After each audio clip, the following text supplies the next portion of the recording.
Hi, this time we are going to learn how to solve system of equations by substitution method. You are supposed to learn the complete steps of solving system of equations by substitutions at the end of the lesson. Let's begin.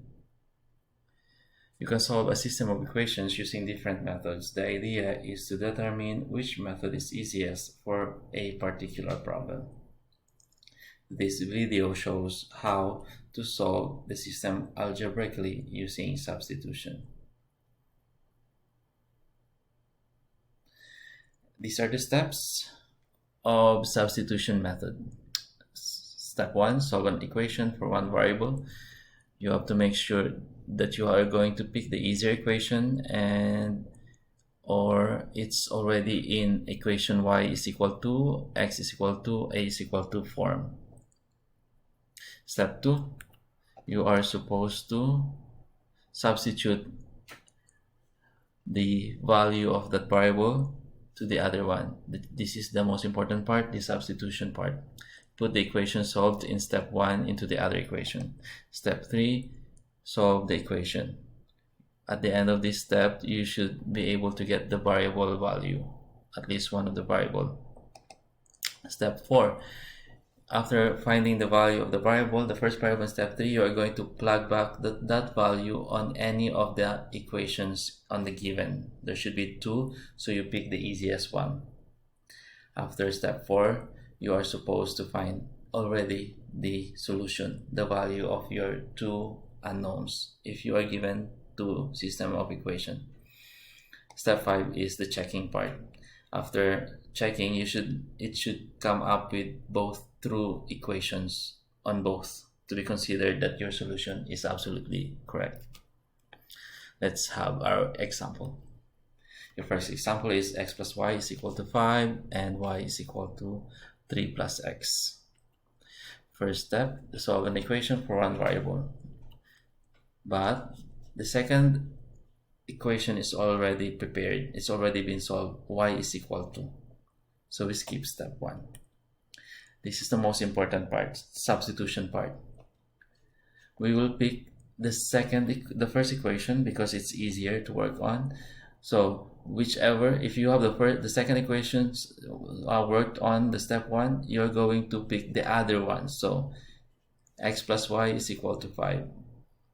So since we are going to use a substitution of the value of y here, see it's green, the y now becomes 3 plus x, which is the value from the second. So using your first equation, we substitute the y value 3 plus x. This is how it looks supposed to be. This is the first equation, the y becomes 3 plus x. After that, you can now solve the equation. You can just take off your parentheses, and obviously you can combine 1x plus 1x is 2x, and then copy the rest. Get rid of 3 here by subtraction, minus 3 minus 3. This is 5 minus 3 is 2, bring down 2x, and there it is. And then divide by 2, x is equal to 1. We found our first variable after step 3. Step 4, you will find your second variable. Remember, x is equal to 1. You're now going to pick either, whichever is easier for your step 4. So here, the PowerPoint shows it picked x plus y is equal to 5. Remember, what's your value? Your first variable found x is equal to 1. So x is equal to 1 was substituted. And now we are ready to find your second variable. Minus 1, minus 1, minus 1, minus 1. So you have 4. We found our second variable. Actually, we found our solution. Therefore, our solution is 1 and 4. Step 5 is just checking to make sure that our solution is actually correct, which is 1 and 4. X is 1, 1. X is 1, y is 4. Checking on the first part, you have x is 1, y is 4, 1 plus 4 is 5. It is true. Second equation, y is 4, x is 1. y is 4, x is 1. 3 plus 1 is equal to 4. It is also true. Therefore, it is indeed the correct solution. The solution is 1, 4. What do you think the answer would be if you graph the two equations? Of course, it should be the same, 1, 4. The graph should show that the two lines intersects at 1, 4 on the x and y plane. We're done with first example. Let's have another. Second example, y plus 7 is equal to 4x minus y.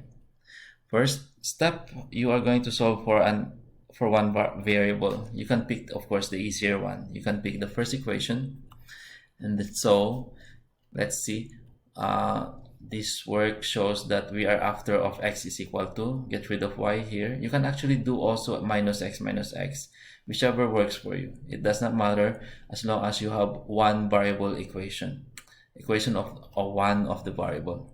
So after subtraction, you have x is equal to negative y plus 7. So you have x is equal to. What do we do with that? Since we picked the first, we need to use the second equation. What do we do? The x now on the second equation is going to become negative y plus 7. See how it's green?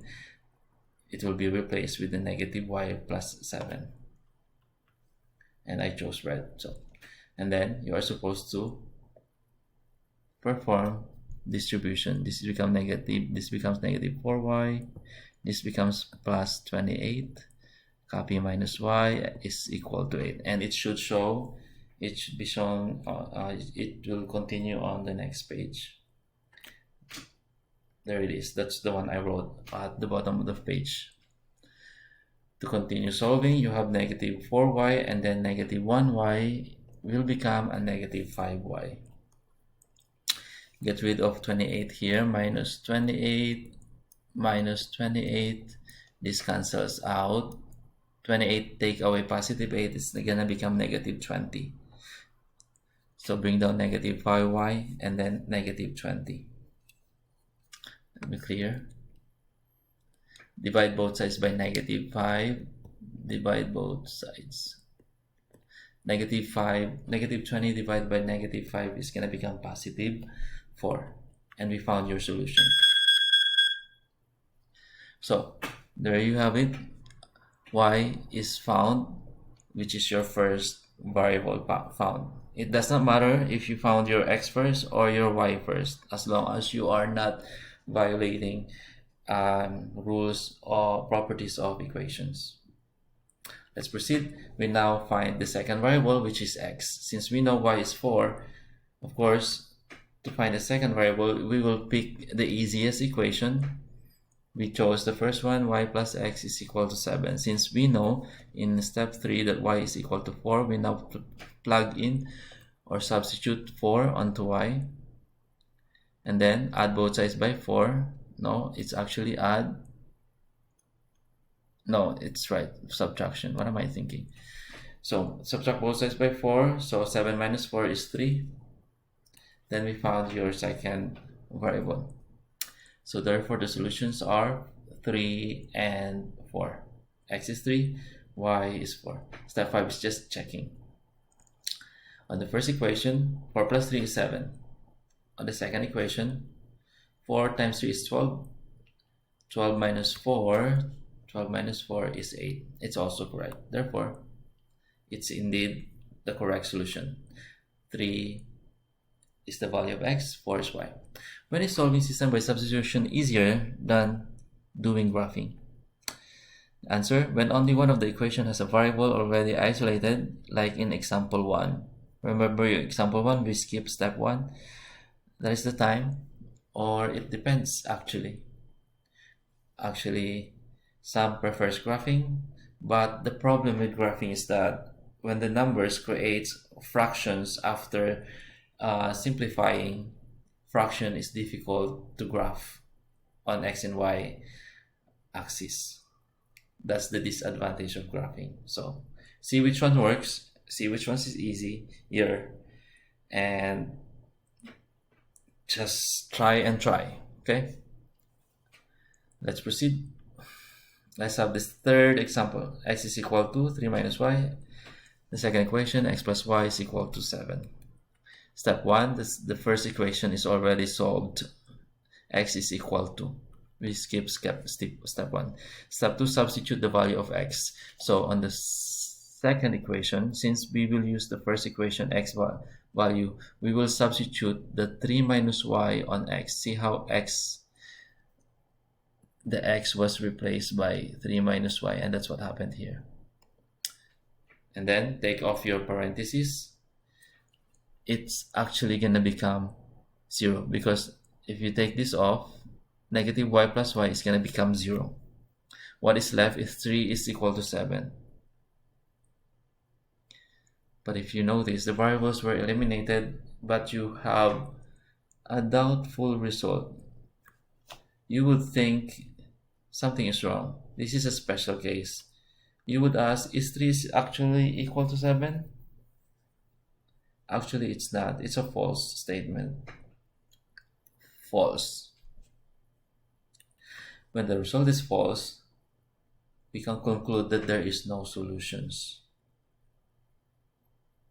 Okay? Again, when the variables are eliminated and that you have a false result, then there is no solution. What does it mean if the result is false? Looking back to your graphing, is it the case of the intersecting line, parallel line, coinciding, the lines reciprocate, or I can spell my name? That's a tough question. So, of course, we all know if the lines intersect has a solution. You should remember that if lines coincide, they have infinitely many solutions. 4 and 5 doesn't make sense. Therefore, we conclude that you always remember, there is no intersection, no solution. That was the case of the parallel line. When you do your substitution method, you will end up with a false situation. When graphing, it will end up into a parallel. If we actually go check, if I clear this out, you would notice if I add y on both sides, it becomes x plus y is equal to 3. X plus y is equal to 7. It will actually be having the same slope. Same slope means it will create a parallel line if they have different y-intercept. Okay? Let's have the third example. 2x plus y is equal to 4. 4x plus 2y is equal to 8. Perform step 1. Solve for a variable. Since this is too complicated, let's see how it goes. The first equation is the easiest to solve for y. We subtract minus 2x on both sides. And this is how it goes. After subtracting, see how it becomes negative 2x plus 4. On your second equation, you are supposed to substitute the y value on this point. So it becomes 2 times the negative 2x plus 4.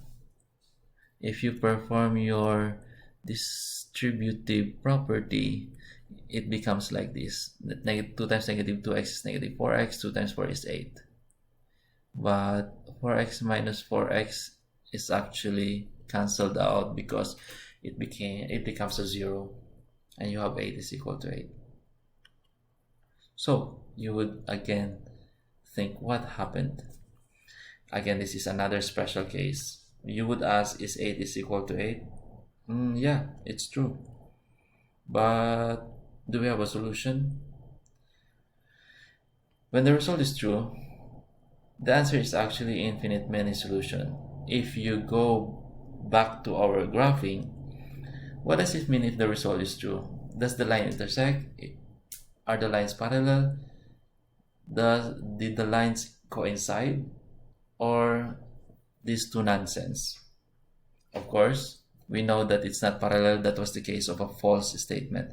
Intersect if there's solution. Therefore, it's actually the case of the coinciding lines. If you are going to graph, if we are going to go back, if we are going to go graph these two equations, it's gonna be a case of coinciding lines. Okay, and actually it's done. Remember, this video is always available if you need to review. Have a great day.